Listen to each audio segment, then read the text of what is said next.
For 730 mornings in a row, at exactly 6:15, he was waiting for me.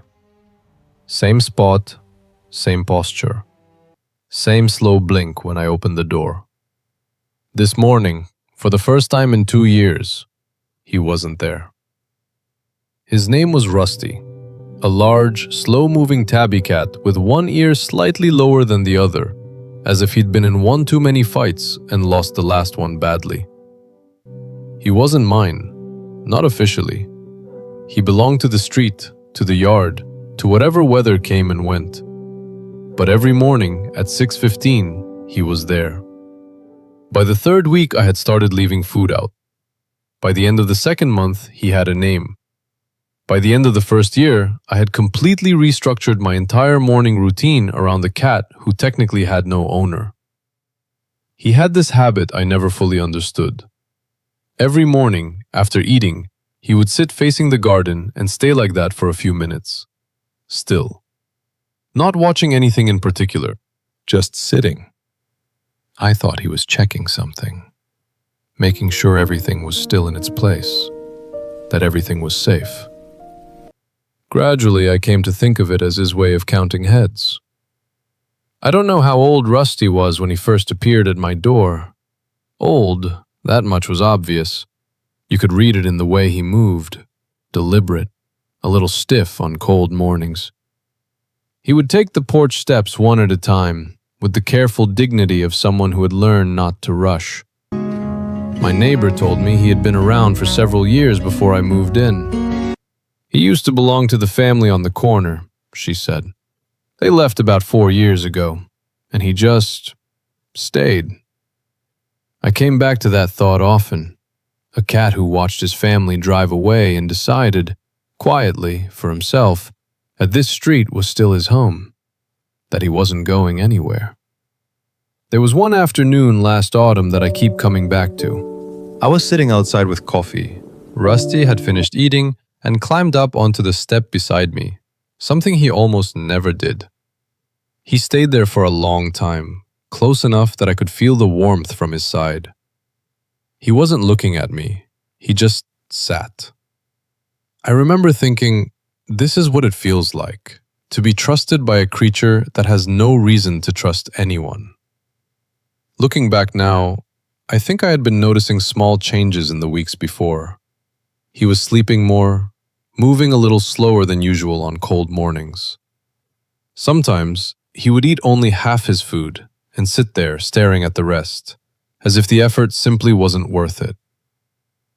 I told myself, it's the weather, the changing season. Old cats slow down in winter. I knew that. I told myself I knew that. Maybe I was telling myself a lot of things I wanted to believe. If you're still here, and this is sitting heavy on you the way it sat on me, you already know where this is going. Subscribe right now so you don't miss how this ends. Because what I found that morning changed the way I think about animals, about time, and about what it means to be chosen. I waited at the door for a while, longer than I want to admit.